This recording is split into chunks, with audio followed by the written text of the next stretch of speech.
मध्य प्रदेश में शिवराज कैबिनेट का विस्तार हो गया है। शिवराज की टीम में 2 और मंत्री शामिल हो गए हैं। राजभवन में राज्यपाल आनंदीबेन पटेल ने तुलसी सिलावट और गोविंद सिंह राजपूत को मंत्री पद की शपथ दिलाई। दोनों मंत्रियों के शपथ कार्यक्रम में मुख्यमंत्री शिवराज सिंह चौहान, बीजेपी प्रदेश अध्यक्ष वी.डी. शर्मा मौजूद रहे। आपको ये बता दें कि मध्य प्रदेश में हुए उपचुनाव में तुलसी सिलावट और गोविंद सिंह राजपूत ने जीत दर्ज की थी। शिवराज सरकार सत्ता में आने के बाद तुलसी सिलावट और गोविंद सिंह राजपूत दोनों को मंत्री बनाया गया था, लेकिन चुनाव से ठीक पहले 6 महीने का कार्यकाल पूरा हो गया था, लिहाजा दोनों ने इस्तीफा दिया था। उपचुनाव में जीत के बाद एक बार फिर से अब दोनों को शिवराज कैबिनेट में शामिल किया गया।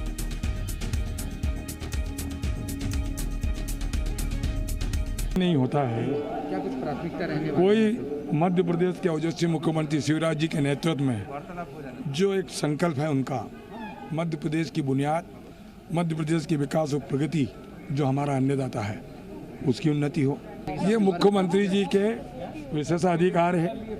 उनका जो भी आदेश होगा वो हम पालन करेंगे। मंत्री पद की शपथ लेने के बाद गोविंद सिंह राजपूत राजभवन से निकले हैं। सर 2 साल में तीसरी बार, इस बार कौन सी नई एनर्जी के साथ काम करेंगे?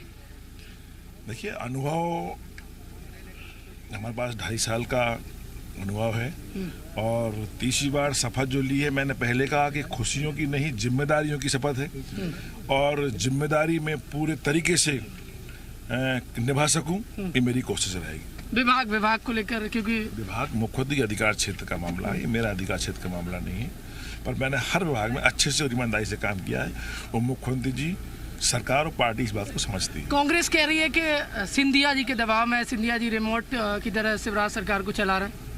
देखिए, सिंधिया जी, पूरा प्रदेश जानता है कि सिंधिया जी के चेहरे पे सरकार बनी थी और किसकी?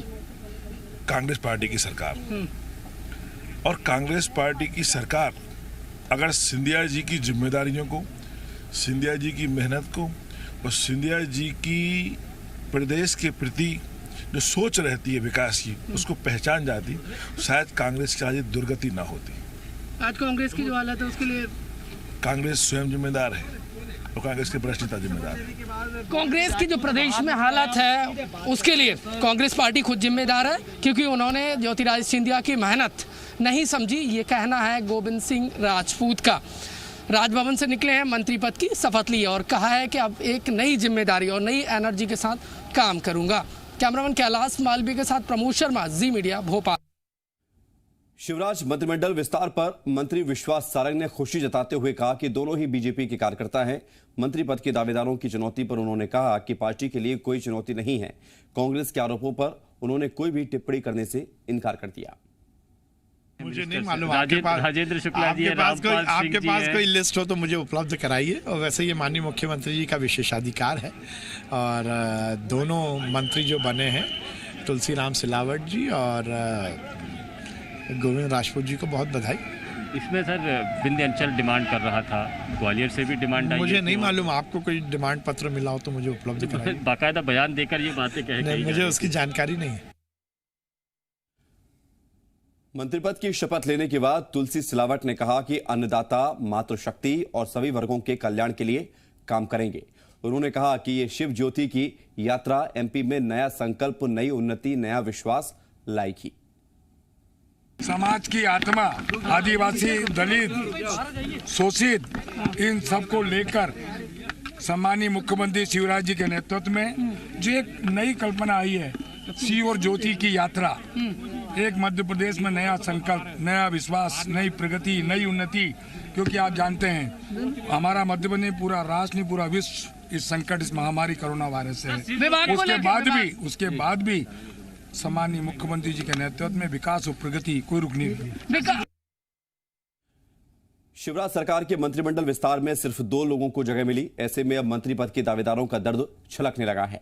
सागर के बीना से विधायक है महेश राय, ये भी मंत्री पद नहीं मिलने से दुखी नजर आए। उन्होंने कहा कि राजनीति पावर का गेम होता है। उन्होंने इशारों में तंज कसते हुए कहा कि मेरे पड़ोस की विधानसभा में विकास हो रहा है, अगर मैं भी महत्वपूर्ण पद पर होता तो मेरी विधानसभा में भी विकास होता। राजनीति पावर का गेम होता है। आज हम भी यदि सरकार में हैं महत्वपूर्ण पद पर होते तो ये शायद बहुत पहले हमारा भी हो जाता है। बगल में विकास बड़ी संख्या में होता है, हमारे बगल में हम लोगों को विकास कम मिलता है।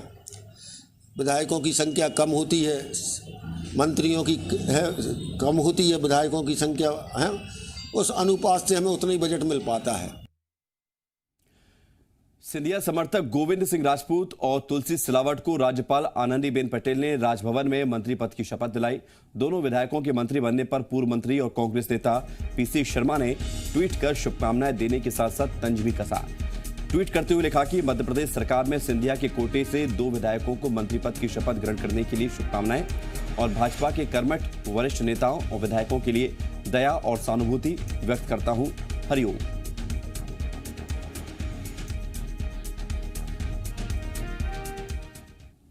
शिवराज कैबिनेट विस्तार के बाद कांग्रेस ने बीजेपी पर हमला बोला। कहा कि बीजेपी के मूल नेताओं की उपेक्षा हो रही है। कांग्रेस ने कहा सिंधिया समर्थकों की वजह से बीजेपी नेताओं के अंदर नाराजगी है और ये कभी भी फूट सकती है। ये विस्तार सौदे का मंत्रिमंडल विस्तार है। जिन लोगों ने सौदा किया उन्होंने अपने मंत्री बनवा लिए, बाकी सब जाएं भाड़ में, उनको इसकी कोई चिंता नहीं है। जो जमीनी कार्यकर्ता थे शुरू से, जमीनी कार्यकर्ता जो भारतीय जनता पार्टी का था वो अपने आप को उपेक्षित महसूस कर रहा है। वो समझ रहा है कि सिंधिया दबाव में सारे काम शिवराज जी से करवा रहे हैं। मंत्रिमंडल विस्तार में भी यही हुआ कि गोविंद राजपूत और तुलसी सिलावट को लिया गया, बाकी सबको दरकिनार कर दिया गया। और इसी मुद्दे पर देखिए आज रात 8 बजे आपकी आवाज।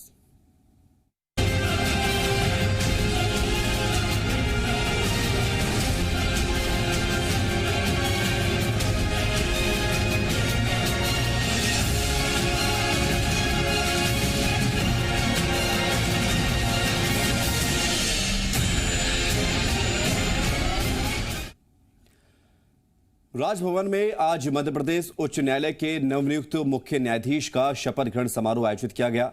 इस दौरान राज्यपाल आनंदीबेन पटेल ने एमपी के नए चीफ जस्टिस मोहम्मद रफीक को शपथ दिलाई।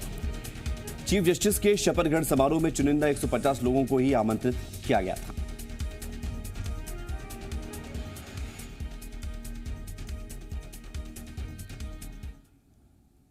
मध्य प्रदेश के कई जिलों में पिछले दिनों हुई पत्थरबाजी की घटनाओं के बाद सीएम शिवराज सिंह चौहान काफी गंभीर नजर आ रहे हैं। ऐसे में माना ही जा रहा है कि राज्य सरकार पत्थरबाजों पर नकेल कसने के लिए कानून बनाने जा रही है। मंत्रालय में अफसरों के साथ हुई नए साल की पहली बैठक में पत्थरबाजी की घटनाओं का जिक्र करते हुए मुख्यमंत्री शिवराज सिंह चौहान ने कानून बनाने के संकेत भी दे दिए थे। वहीं अब मुख्यमंत्री ने साफ कर दिया है कि पत्थरबाजों के खिलाफ कड़ी कार्रवाई और कानून होना बेहद जरूरी है। उन्होंने कहा कि कई बार पत्थरबाजी में जान जाने का भी खतरा रहता है, इसलिए इस तरह के काम करने वालों के खिलाफ कड़ी कार्रवाई की जानी चाहिए। सीएम ने कहा कि प्रदेश में शांति हर कीमत पर जरूरी है, जो गड़बड़ी करेगा उसे छोड़ा नहीं जाएगा। उन्होंने कहा कि सार्वजनिक संपत्ति को नुकसान पहुंचाने वालों से ही नुकसान की भरपाई की जाएगी। आपको ये बता दें कि कुछ दिन पहले ही इंदौर, उज्जैन, नीमच और मंदसौर में पत्थरबाजी की घटनाएं सामने आई थी और सांप्रदायिक तनाव की स्थिति बनी थी। सरकार ने इन घटनाओं को गंभीरता से लिया है। संपत्ति को जो नुकसान होगा वो उससे वसूल किया जाएगा। उसकी संपत्ति को राजसात करना पड़े तो राजसात करके वसूली करेंगे और नुकसान की भरपाई करेंगे। ऐसे ही किसी की व्यक्तिगत संपत्ति को भी जला दिया, तोड़फोड़ दिया तो उसके नुकसान की भरपाई भी नुकसान करने वाले उपद्रवी से की जाएगी। ये कड़े कानून बनाने का निर्देश मैंने दिया है और उस पर काम शुरू कर दिया है। जल्द ये कानून सामने आएंगे। पत्थरबाजों के खिलाफ कानून बनाने के सीएम शिवराज सिंह चौहान के ऐलान पर प्रोटेम स्पीकर रामेश्वर शर्मा ने समर्थन किया है। उन्होंने कहा है कि कानून बनने के बाद पत्थरबाजी की घटनाओं से जिला प्रशासन और पुलिस सख्ती से निपट सकेगी और सरकारी संपत्ति को नुकसान पहुंचाने वाले जेल जाएंगे। सर, आपने तो पहले ही मांग कर दी थी कि पत्थरबाजी की जो घटना है उन्हें रोकने के लिए कानून जरूरी है। अब तो सीएम शिवराज सिंह चौहान ने भी कह दिया। निश्चित रूप से मैं माननीय मुख्यमंत्री शिवराज सिंह चौहान जी का हृदय से धन्यवाद देता हूं। माननीय मुख्यमंत्री जी ने ये मध्य प्रदेश की सुरक्षा करना हमारी नैतिक जवाबदारी है, सरकार की नैतिक जवाबदारी है। कोई भी जुलूस हो, धार्मिक शोभा यात्रा हो या कोई भजन मंडली का भजन कीर्तन हो या किसी बेटी की आ रही हो बारात हो, अगर इस पर कोई भी उपद्रवी चाहे उसके मन में ढोल धमाकों से या रंग के त्योहारों से एलर्जी है, इसलिए वो पत्थरबाजी कर देगा, धार्मिक स्थल की आड़ में लेकर किसी मकान की छत पर खड़े होकर पत्थर कर देगा। आखिर हिंदुस्तान कोई कानून और नियम के तहत चलेगा कि नहीं चलेगा? अब ये जरूरी है कि इस पर कानून बनाया जाए और जो पत्थरबाज किसी भी धार्मिक स्थल की आड़ लेकर वहां पर खड़े हों या किसी व्यक्तिगत मकान पर खड़े हों, कहीं से भी अगर पत्थरबाज करते हैं और कोई नागरिक क्षतिग्रस्त होता है, किसी की सार्वजनिक संपत्ति का नुकसान होता है या सरकारी संपत्ति का नुकसान होता है, तो ऐसे स्थान को जमींदोज किया जाए, उसको अधिग्रहण किया जाए और ऐसे व्यक्तियों के खिलाफ कार्रवाई की जाए और उनकी संपत्ति भी जो है सरकारी घोषित करी जाए अधिग्रहण करके। आज माननीय मुख्यमंत्री जी ने उस पर अपने सहमति और विचार व्यक्त किए हैं। मैं मुख्यमंत्री जी को हृदय से धन्यवाद देता हूं। सरकार सीधी कार्रवाई करेगी और सरकार इनसे जब जुर्माना वसूलेगी, सरकार जब इनकी संपत्ति को राजसात करेगी, जिस छत पर से ये पत्थर फेंकते जब वो मकान जमींदोज होगा, जो धार्मिक स्थल जमींदोज होगा, तो लोगों को समझ में आएगा कि मध्य प्रदेश और देश में सब नागरिकों को जीने का हक है।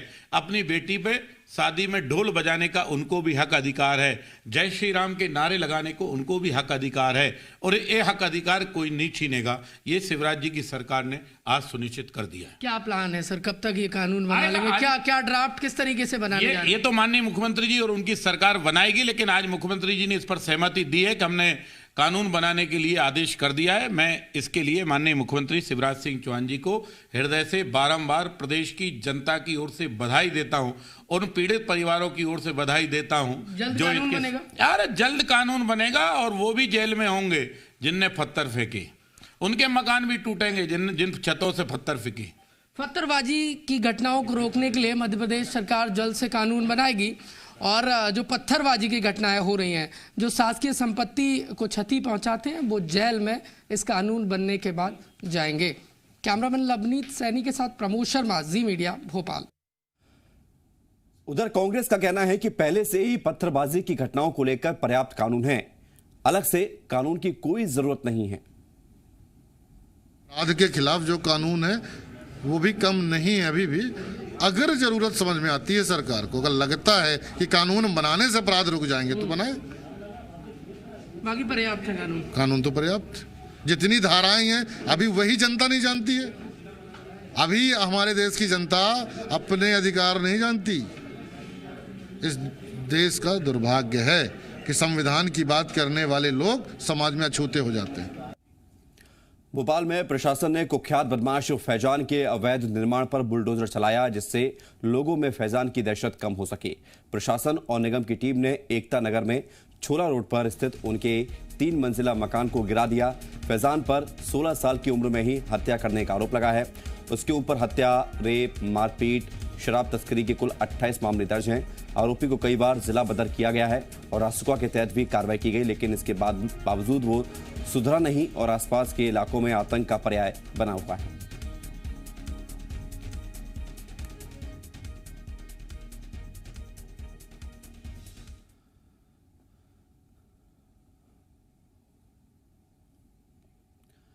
बढ़ते आगे, मध्य प्रदेश में लोगों पर महंगाई की मार पड़ने की आशंका जताई जा रही है। दरअसल ऊर्जा विभाग अब निजी बिजली कंपनियों पर लगने वाले सेस को बढ़ाने जा रहा है और माना जा रहा है कि कैबिनेट की बैठक में इस संबंध में जल्द ही प्रस्ताव लाया जा सकता है।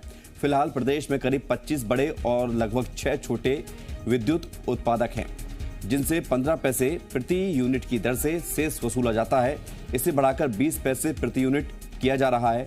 आपको ये बता दें कि प्रदेश सरकार को सालाना इस सेस से करीब 450 करोड़ रुपए मिलते हैं, जो कि 5 पैसे प्रति यूनिट की बढ़ोतरी के बाद 600 करोड़ रुपए तक पहुंच सकती है। इसके साथ ही कंपनियों की तरफ से कीमत बढ़ाई जा सकती है, जिसका सीधा असर आम लोगों पर पड़ सकता है।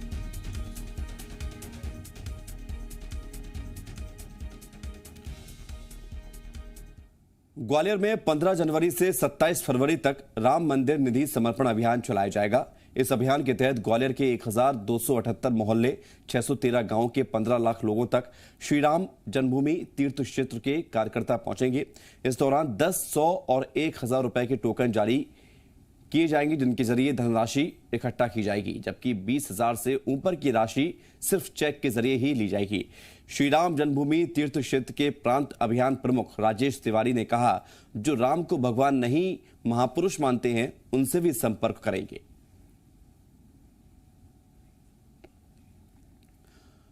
होशंगाबाद में सतपुड़ा टाइगर रिजर्व का एक वीडियो वायरल हो रहा है जिसमें बाघ पानी में तैरते हुए दिखाई दे रहा है।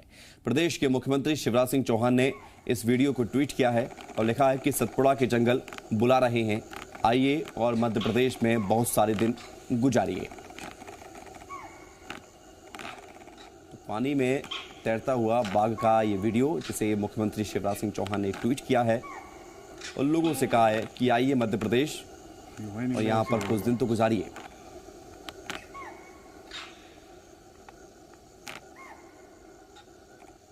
तो आप देखिए होशंगाबाद में सतपुड़ा के जंगल का ये मनमोहक नजारा और ये तस्वीरें आकर्षित करती हैं कि मध्य प्रदेश में रुका जाए, ठहरा जाए, यहाँ पर आया जाए और देखा जाए कि किस तरह से प्रकृति के बीच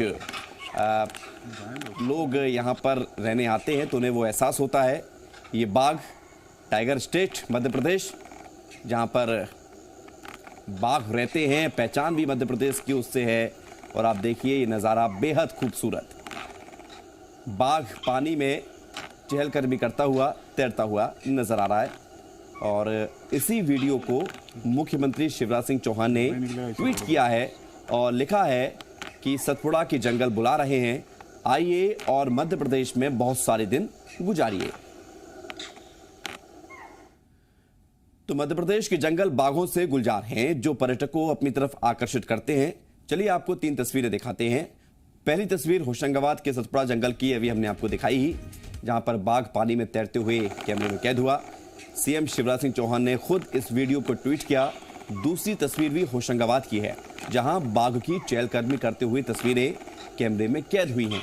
और तीसरी तस्वीर आप देखिए मंडला की, यहाँ 3 बाघ आपस में खेलते हुए नजर आ रहे हैं। और इन तस्वीरों को देखने के बाद तो हर किसी का मन मध्य प्रदेश के जंगलों में घूमने के लिए बेताब हो उठेगा।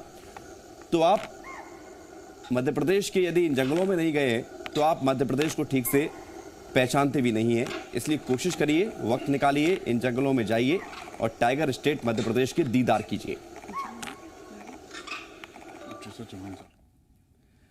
अब बात कोरोना वैक्सीन पर सबसे बड़ी खुशखबरी की। कोरोना वैक्सीन पर drug controller general of India यानी कि डीसीजीआई ने बड़ा ऐलान किया है।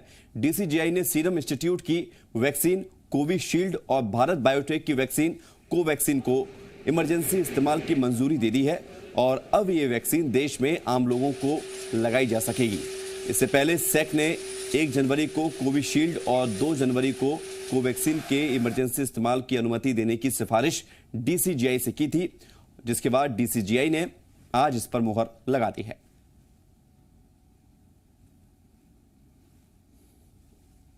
After adequate examination, the CDSCO has decided to accept the recommendations of the expert committee and accordingly vaccines of Messrs. Serum and Bharat Biotech are being approved for restricted use in emergency situation and permission is being granted to Messrs. Cadila Healthcare for conduct of phase 3 clinical trial in India. Covishield और Covaxin को मंजूरी DCGI ने दे दी है, जिसके बाद प्रधानमंत्री नरेंद्र मोदी ने tweet किया है। पीएम मोदी ने कोरोना वैक्सीन के आने पर लिखा है कि हर भारतीय के लिए गर्व की बात है। उन्होंने डॉक्टर्स और वैज्ञानिकों को बधाई दी है। पीएम मोदी ने कहा कि देश के वैज्ञानिक आत्मनिर्भर भारत बना रहे हैं।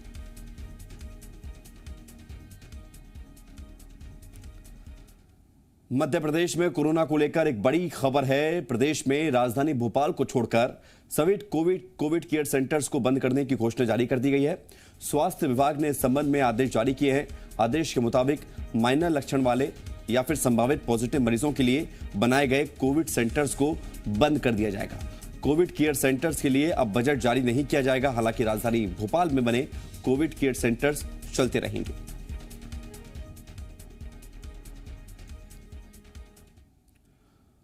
कोरोना वायरस का खतरा अभी खत्म नहीं हुआ है। बर्ड फ्लू ने दस्तक भी दे दी है। राजस्थान के बाद मध्य प्रदेश के इंदौर में भी मृत कौवों में बर्ड फ्लू के वायरस के लक्षण मिले हैं। डेली कॉलेज में मृतक हुए कौवे में बर्ड फ्लू की पुष्टि के बाद अब स्वास्थ्य विभाग भी अलर्ट मोड पर है। डेली कॉलेज के आसपास के इलाकों में लोगों को सर्दी, खांसी, जुकाम होने पर तत्काल इसकी जानकारी स्वास्थ्य विभाग को देने और जांच कराने के निर्देश दिए गए हैं। इसके लिए बाकायदा आशा कार्यकर्ता और स्वास्थ्य विभाग के कर्मचारियों ने प्रभावित इलाके में जाकर लोगों को समझाइश भी दी है। गौरतलब है कि 29 दिसंबर को इंदौर के डेली कॉलेज में 50 से ज्यादा कौओं की मौत हुई थी, जिसमें से 2 कौओं के शवों की जांच करने पर उन्हें बर्ड फ्लू की पुष्टि हुई है। इसके बाद स्वास्थ्य विभाग अलर्ट मोड पर है। डेली कॉलेज में हम लोगों के साथ में जाकर के निरीक्षण करके आया और संतुष्टि जताई है कि जो डोमेस्टिक बर्ड्स होती हैं उसमें आता है, और यदि वो होता है तब नॉर्मल ह्यूमन बीइंग के लिए अलार्मिंग सिचुएशन होगा। अभी कोई पैनिक होने की जरूरत नहीं है, सब सेफ है। भारत की मशहूर कथक डांसर और स्पर्श गंगा कैंपेन की राष्ट्रीय संयोजक आरुषि निशंक को अहम सम्मान मिला है। पृथ्वी दिवस आयोजित करने वाली संस्था अर्थ डे नेटवर्क ने साल 2020 के लिए अर्थ डे नेटवर्क स्टार चुना है। अर्थ डे नेटवर्क संस्था पिछले 5 दशक से पूरी दुनिया में पृथ्वी दिवस का आयोजन कर रही है। 190 देशों में 70,000 से ज्यादा कार्यकर्ता इस संस्था से जुड़े हुए हैं। आरुषि निशंक को उनकी उपलब्धियों के लिए केवल देश में ही नहीं बल्कि विदेशों में भी सम्मानित किया गया है। उन्होंने अपनी मेहनत और प्रतिभा से कई पुरस्कार अपने नाम किए हैं। आरुषि निशंक केंद्रीय शिक्षा मंत्री रमेश पोखरियाल निशंक की बेटी हैं। आरुषि स्पर्श गंगा कैंपेन की राष्ट्रीय संयोजक भी हैं। आपको ये भी बता दें कि स्पर्श गंगा अभियान करीब 1 दशक से लगातार गंगा नदी और उसकी सहायक नदियों को स्वच्छ रखने और उनके संरक्षण के लिए पूरे भारत में चलाया जा रहा है।